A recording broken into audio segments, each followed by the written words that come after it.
오늘 하나님 말씀은 누가복음 23장 13절에서 35절 말씀입니다. 봉독하겠습니다. 그날에 그들 중 둘이 예루살렘에서 25리 되는 엠마오라 하는 마을로 가면서 이 모든 된 일을 서로 이야기하더라. 그들이 서로 이야기하며 문의할 때 예수께서 가까이 이르러 그들과 동행하시나 그들의 눈이 가리워져서 그인 줄 알아보지 못하거늘 예수께서 이르시되 너희가 길 가면서 서로 주고받고 하는 이야기가 무엇이냐 하시니 두 사람이 슬픈 눈을 띄고 머물러 섰더라. 그 한 사람인 글로바라 하는 자가 대답하여 이르되 당신이 예루살렘에 체류하면서도 요즘 거기서 된 일을 혼자만 알지 못하느냐. 이르시되 무슨 일이냐. 이르되 나사렛 예수의 일이니 그는 하나님과 모든 백성 앞에서 말과 일에 능하신 선지자이거늘 우리 대제사장들과 관리들이 사형 판결에 넘겨주어 십자가에 못 박았느니라. 우리는 이 사람이 이스라엘을 속량할 자라고 바랐노라. 이뿐 아니라 이 일이 일어난 지가 사흘째요. 또한 우리 중에 어떤 여자들이 우리로 놀라게 하였으니 이는 그들이 새벽에 무덤에 갔다가 그의 시체는 보지 못하고 와서 그가 살아나셨다 하는 천사들의 나타남을 보았다 함이라. 또 우리와 함께 한 자 중에 두어 사람이 무덤에 가 과연 여자들이 한 바와 같음을 보았으나 예수는 보지 못하였느니라 하거늘 이르시되 미련하고 선지자들이 말한 모든 것을 마음에 더듬 있는 자들이여 그리스도가 이런 고난을 받고 자기의 영광에 들어가야 할 것이 아니냐 하시고 이에 모세와 모든 선지자들의 글로 시작하여 모든 성경에 쓴 바 자기에 관한 것을 자세히 설명하시니라. 그들이 가는 마을에 가까이 가매 예수는 더 가려 하는 것 같이 하시니 그들이 강건하여 이르되 우리와 함께 유하사이다. 때가 저물어가고 날이 이미 기울었나이다 하니 이에 그들과 함께 유하로 들어가시니라. 그들과 함께 음식 잡수실 때에 떡을 가지사 축사하시고 떼어 그들에게 주시니 그들의 눈이 밝아져 그인 줄 알아보더니 예수는 그들에게 보이지 아니하는지라. 그들이 서로 말하되 길에서 우리에게 말씀하시고 우리에게 성경을 풀어 주실 때 우리 속에서 마음이 뜨겁지 아니하더냐 하고 곧 그때로 일어나 예루살렘에 돌아가 보니 11 제자 및 그들과 함께 한 자들이 모여 있어 말하기를 주께서 과연 살아나시고 시몬에게 보이셨다 하는지라. 두 사람도 길에서 된 일과 예수께서 떡을 떼심으로 자기들에게 알려주신 것을 말하더라.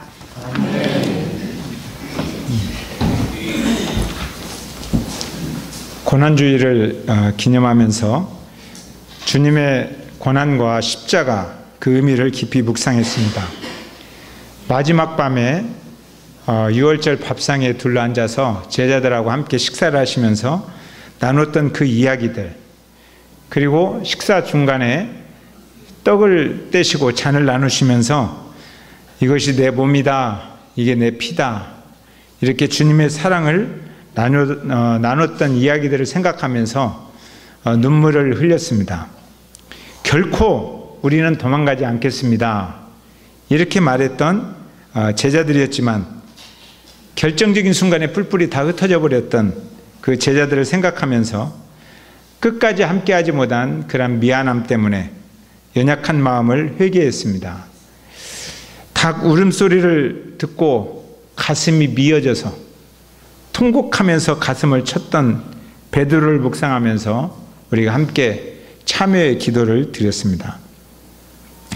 그 고통의 현장 가까이에서 자신의 잘못으로 죽어가는 그 강도가 주님 앞에 당신의 나라에 임하실 때에 나를 생각해 달라고, 그 고통 가운데서 그 고통을 통해 주님 앞에 더 가까이 나가는 모습을 통해서 우리가 주님의 은혜와 사랑을 깨닫고 감사를 드렸습니다. 자, 이렇게 한 주간 동안 주님의 고난을 묵상하고 부활의 아침을 맞이했습니다. 나는 이 주님과 함께 그 고난의 길을 같이 걸어왔고 부활의 현장에 같이 참여하고 있는가? 주님의 제자로서 바르게 살고 있는가? 이 질문을 스스로 던져봤으면 좋겠습니다.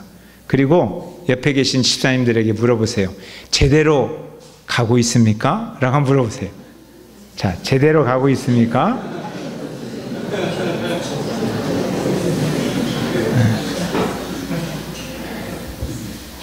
속도보다 방향이 더 중요하다, 이렇게 많은 사람들이 말을 합니다.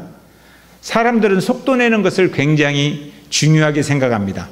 빨리 어떠한 일을 이루려고 합니다. 그러나 방향이 잘못되면 속도가 아무리 빨라도 모든 것이 잘못될 때가 많습니다. 바울은 고린도전서 9장 26절에서 다름질하는 것을 향방 없는 것 같이 아니하고 싸우기를 허공을 치는 것 같이 아니한다, 이렇게 말합니다. 그러니까 잘 달린다고 해서 모두가 올바르게 간다, 이렇게 말할 수는 없습니다. 잘못된 방향으로 달리면 1등에도 낭패입니다. 이처럼 우리는 우리의 삶도 점검해 봐야 돼요. 내가 빠르게 달려가고 있는가? 아니면 제대로 가고 있는가? 매우 중요한 질문입니다. 빠르게 달리는 것을 자랑하지 말고 제대로 가고 있는지를 점검해야 됩니다. 그래서 아까는 물어봤으니까 이제 서로 격려합시다. 제대로 갑시다. 제대로 갑시다. 오늘 누가가 들려주는 이 본문 이야기는 제대로 가지 못하는 두 제자의 이야기입니다. 이 두 제자의 이야기를 통해서 우리에게 너는 지금 부활의 주님을 향하여서 제대로 가고 있는가? 부활의 공동체를 향해서 달려가고 있는가? 이라는 것을 질문합니다. 이 두 제자는 예수님을 사랑한 사람들입니다. 예수님을 미워한 사람이 아니에요. 예수님을 사랑했고 또 오래도록 따라다니면서 배웠어요. 그런데 잘못된 방향으로 가고 있는 겁니다. 그 이유에 관해서 누가는 왜 이들이 잘못된 방향으로 갈 수밖에 없는가? 그것을 오늘 설명하는 거예요. 부활의 주님을 경험하지 못했다. 부활의 주님을 믿지 못하고 있다. 이렇게 설명하고 있습니다. 그렇다고 그들이 부활의 소식을 듣지 않은 것도 아니에요. 바로 아침에 새벽에 예수님이 돌아가시고 자기들이 고민하면서 사흘 동안 방문을 걸어잠그고 마음도 걸어잠그고 숨어서 떨고 있을 때 여자들이 달려왔어요. 그러더니 여자들이 말하는 거예요. 새벽 미명에 무덤에 갔는데 천사들만 있더라는 거예요, 그 안에. 그리고 그 천사들이 말하기를 어찌하여 산자를 죽은 자 가운데서 찾느냐? 여기 계시지 않고 살아나셨다. 이렇게 이야기하더라는 거예요. 이 소리를 들었어요. 이 여자들이 누구예요? 이 여자들은 예수님을 만나기 전에 인생의 그 삶에 대해서 지칠 대로 지친 여자들이었어요. 내가 정말 이렇게 살아야 되나? 이런 생각을 많이 가졌던 여자들이에요. 힘들었고 고통스러웠어요.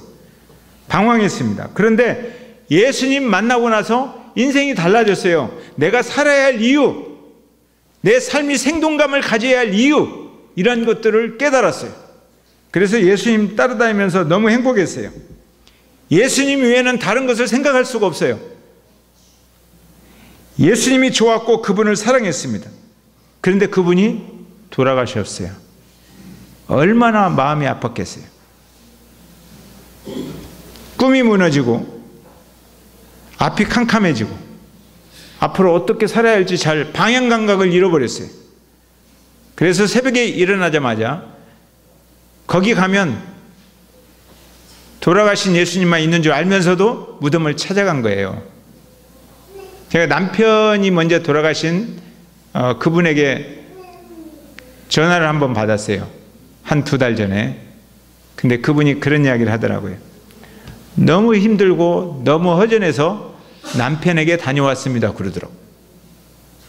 그러니까 납골당에 갔다 온 거예요. 근데 남편에게 다녀왔다는 거예요. 왜요? 거기 가면 아무것도 없는 줄 알면서도 너무 허전하고 힘드니까 거기 가서 시신으로부터라도 위로를 받고 싶은 거예요. 그 흔적이 있는 것으로부터. 이 여인이 지금 예수님이 계신 그 흔적이 있는 곳으로라도 가서 위로를 받고 싶어서 갔어요. 우리 알죠? 한 번도 한 번 들어가면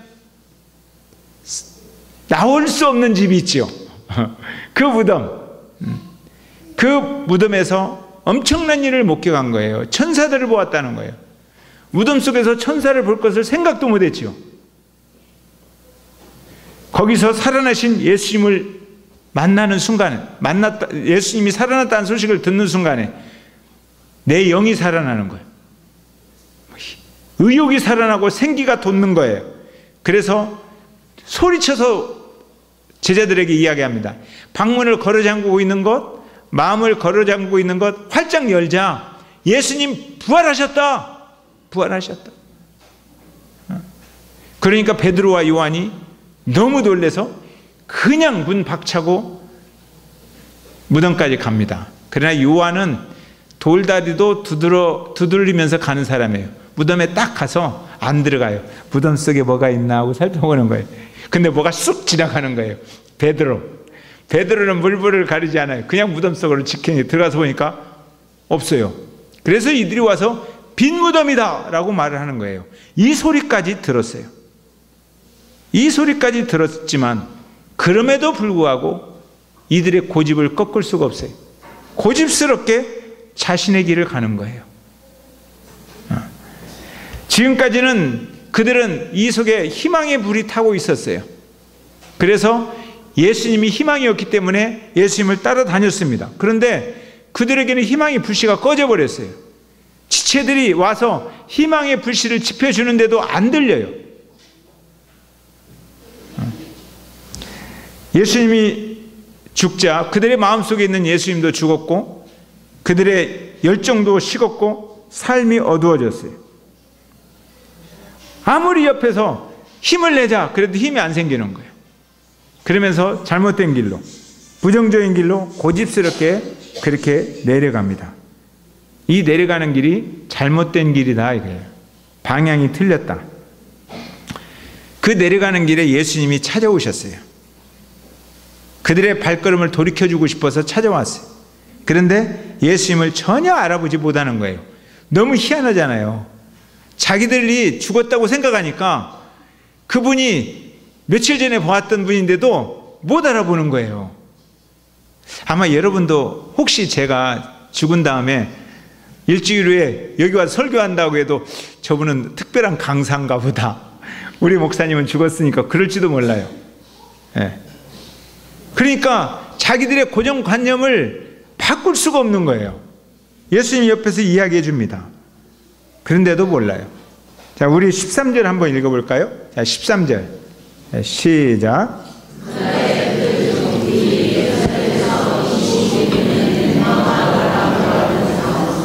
그날에 둘이 엠마오라는 곳으로 가는데 25리쯤 떨어졌어요. 그러니까 약 10km 정도 이렇게 떨어져 있는 곳이에요.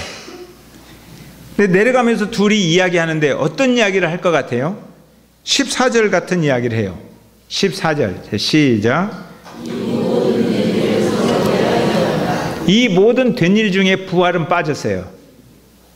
이 모든 된 일은 슬픈 이야기고 부정적인 이야기고 안 되는 이야기고 망하는 이야기. 예수님이 십자가에 못 박혀 돌아가셨다는 거예요. 부활의 소식을 듣지 못했기 때문이 아니라 믿음이 없는 거예요. 믿음. 그래서 이 모든 일을 이야기하면서 우리의 희망이 사라졌다. 우리의 기대도 무너졌다. 우리의 꿈도 무너졌다. 실망이 너무나 크다. 그런 이야기를 둘이 계속 주고받으면서 가는 거예요. 그러니 무슨 회생이 있고 뭔가 생기가 있고 뭔가 창의력이 있겠습니까? 그냥 부정적인 이야기만 가득 차 있지요. 실망이 너무나 크면 아무리 기쁜 소리를 해도 들리지를 않고 앞에서 까꿍해도 보이지를 않아요. 두 제자는 그 전에 예수님이 죽지 않을 것으로 생각했어요. 영원토록 메시아일 것이라고 생각했는데 죽어버렸어요. 그러니까 이제는 믿을 대상이 없는 거예요. 내가 누구를 믿을 것인가? 사람들은 누군가를 철저히 믿었는데 그 믿음이 깨지면 그 다음부터는 아무것도 믿으려고 하지 않습니다. 이게 사람의 특징이에요. 그러니까 자기들도 처음에는 믿음이 괜찮은 사람이라고 알았어요. 그런데 현실 앞에서 자신들의 믿음이 아무것도 아니라는 것을 깨달은 거예요. 우리는 믿음이 없는, 그래서 내가 진짜인 줄 알았는데 내가 형편없이 가짜예요. 그래서 자신에게도 실망하고 그 마음으로도 상처받고 믿음도 없이 그냥 내려가는 것입니다. 그런데 두 제자가 왜 가짜였을까요? 저는 여기에서 좀 깊이 묵상을 했습니다.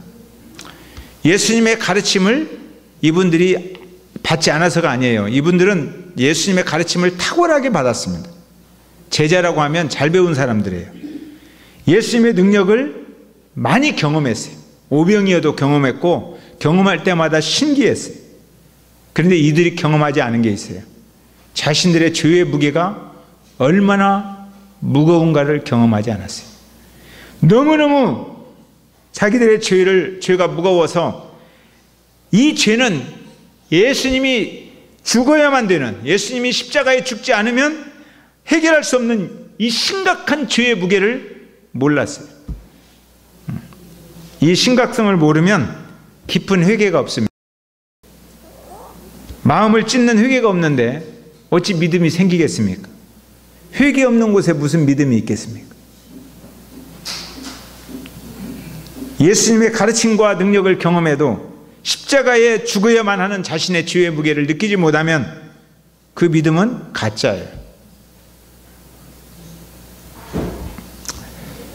어제 새벽에 제가 우리 말씀을 나누면서 나눈 이야기인데, 제가 예레미야 예가를 읽으면서 그 전에 큐티할 때 엄청난 큰 은혜를 받았습니다.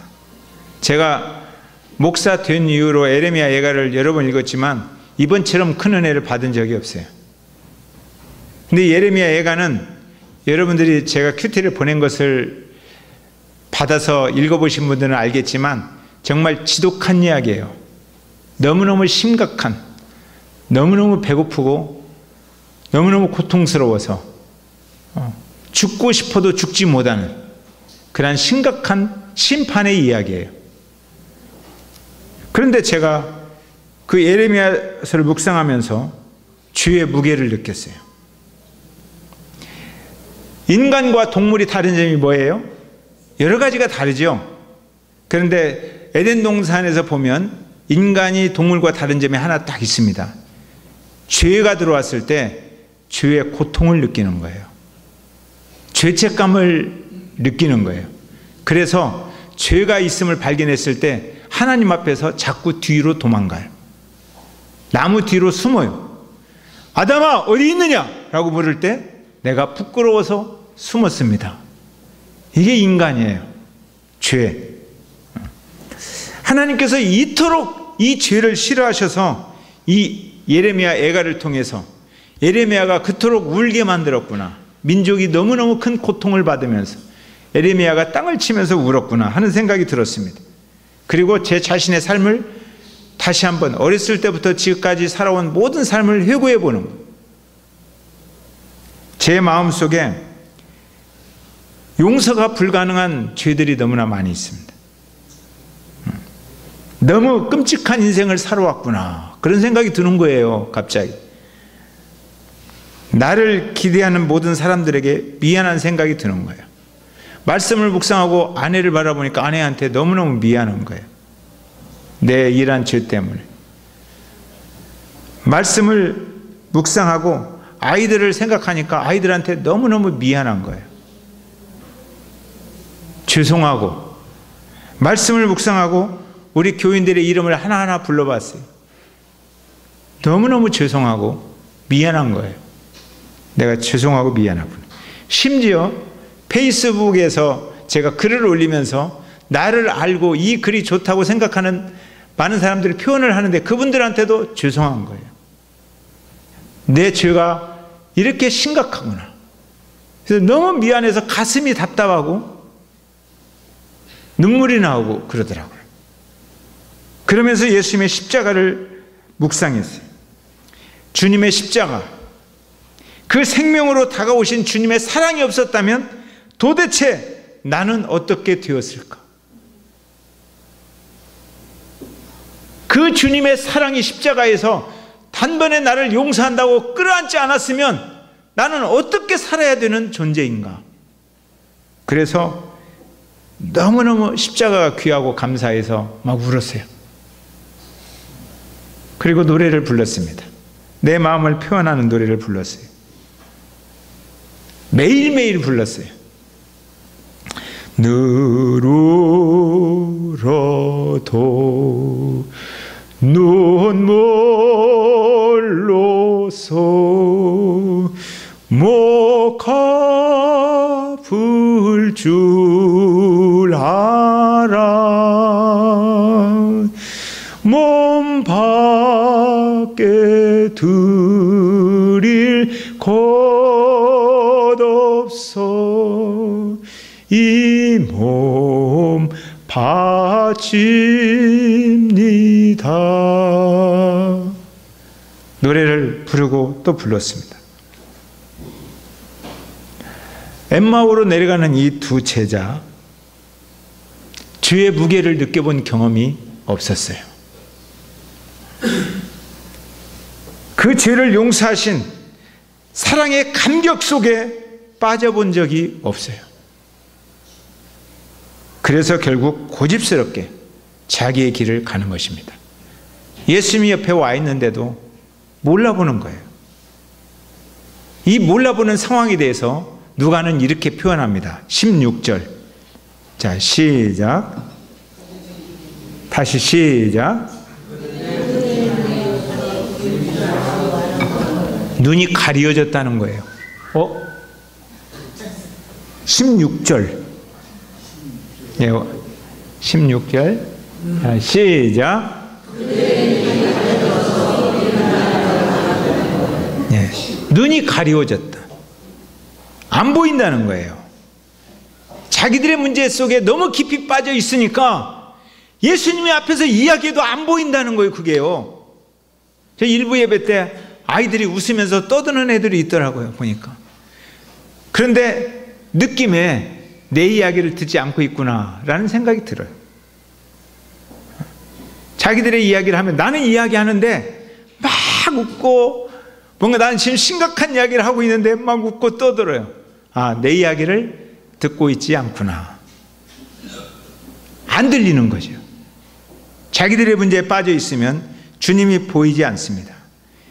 들으려고도 하지 않습니다. 그리고 자신들의 이야기만 쏟아냅니다. 계속 자신들의 이야기를 쏟아내니까 예수님이 물어봐요. 슬픈 이야기, 부정적인 이야기만 쏟아내니까 예수님이 도대체 무슨 일이냐? 무슨 일이기에 너 얼굴을 보니까, 너 행동을 보니까 슬픔이 가득 차 있구나. 도대체 무슨 일이야? 라고 물어봅니다. 19절. 한번 시작.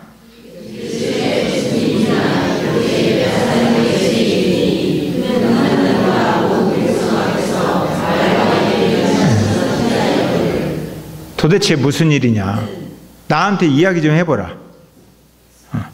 문제를 혼자 담아놓지 말고 너희들끼리 슬퍼하면서 부정적인 이야기 속에 빠져들지 말고, 안 된다는 이야기 속에 빠져들지 말고, 희망도 꿈도 없어졌다라고 자꾸 그런 이야기 속에 빠져들지 말고 이야기 좀 해봐라.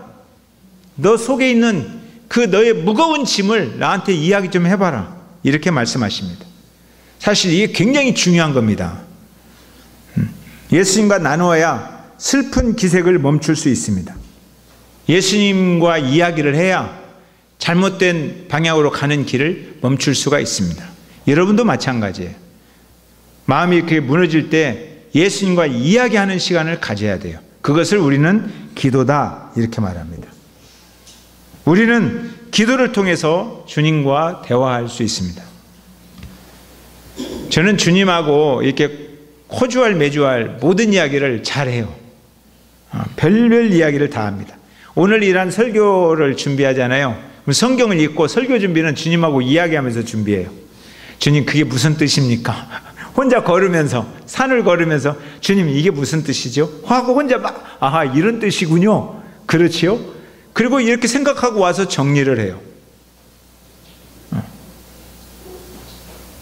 여러분 이름 하나하나 불러보면서, 주님, 내가 이분들을 사랑해야 되죠. 이분들이 좀 어떻게 사는지 그냥 이름만 한번 불러볼게요. 그런 적도 있어요. 그리고 이름 한 번씩 불러보는 거예요. 사역자들 이름, 우리 안수 집사님 가족 이름, 그리고 권사님들 이름, 그리고 각 목자와 목장 식구들의 이름. 어쩔 때는 생각이 안 날 때가 있어요. 어저께는 갑자기 최종인 권사님이 이름이 생각이 안 나는 거예요. 그래서 하나님, 그 최 권사님 있잖아요. 그러면서 그렇게 기도해요. 그래 놓고 나오면서, 최종인 권사님 이름이 왜 생각이 안 나지? 점점 그럴 때가 있어요. 그래도 그냥 그렇게 기도해요. 그러다 보면 각 목장 식구들을 생각하다 보면 거의 여러분 전체를 한 명도 안 빠지고 이름 부르는 것 같아요. 근데 청년과 아이들은 제가 다 몰라요.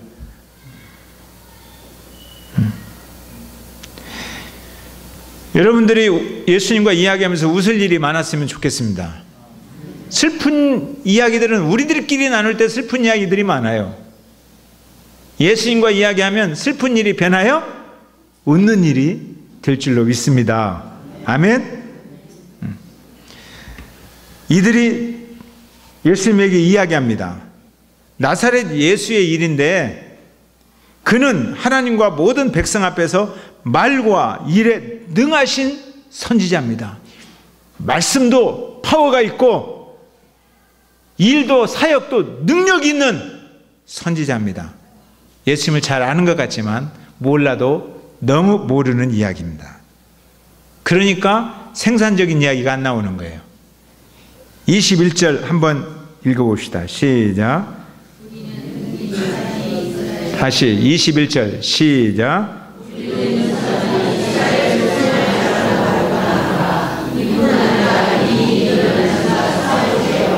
22절.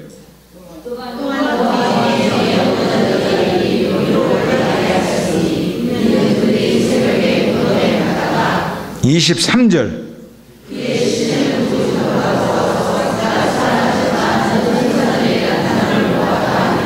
들을 것은 다 들었어요. 그죠? 이 사람이 이스라엘을 속량할 자라고 바랐다 이 말이에요. 근데 그 꿈이 무너졌다는 거예요. 지금요. 이스라엘을 구원할 자라고, 우리의 구원자라고 생각했는데 아니었다라는 거예요. 그런데 혹자는 어떤 여자들이 가서 오늘 아침에 지금 막 살아났다고 천사들 이야기 들었다는 이야기도 하고, 또 두 제자도 가서 시체는 보지 못하고 무덤이 비었다 이런 이야기는 내가 들었다. 그러나 나는 그분에 대한 믿음이 아직 안 살아났다 이런 뜻이에요. 들었어도 믿음이 없다.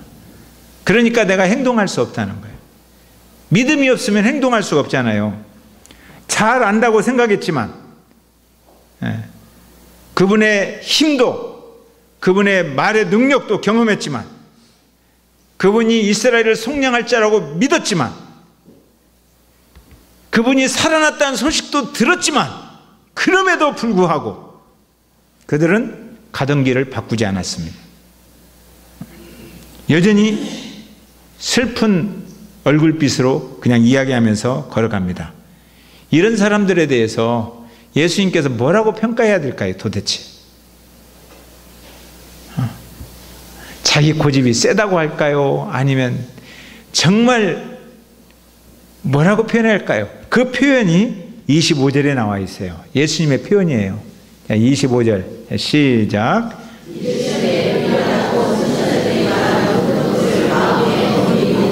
그들은 지혜롭다고 생각할지 모르는데 예수님이 너 정말 미련하다.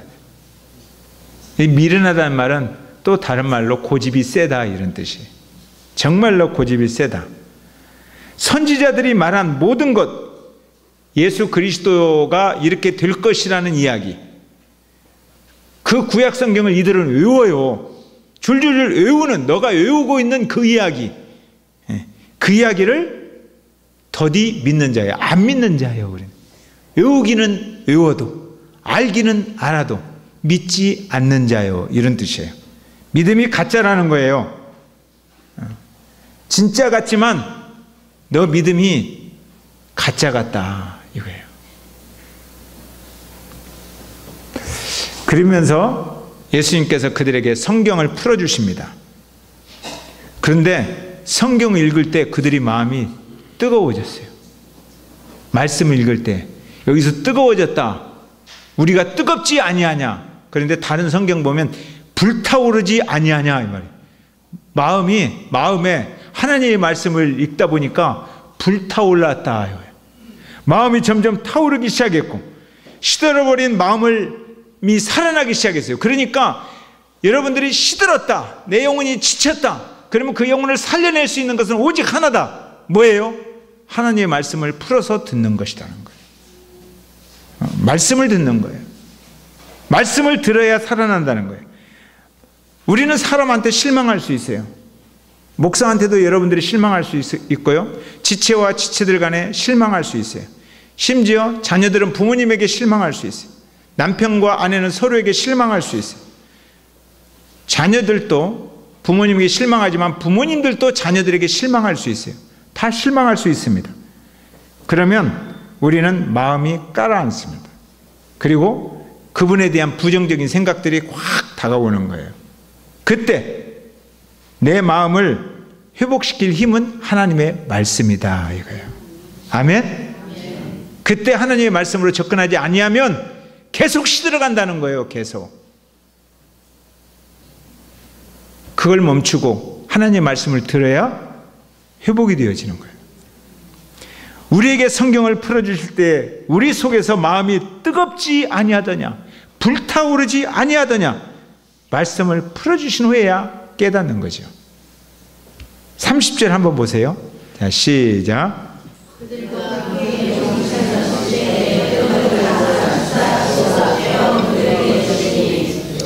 그들과 함께 음식 잡수실 때에, 그러니까 그들이 그런 이야기를 들으면서도 마음이 막 뜨거워지면서도 여전히 어디까지 갔어요? 엠마오까지 계속 내려간 거예요. 계속. 그러니까 예수님께서 밥 먹자 그러잖아요.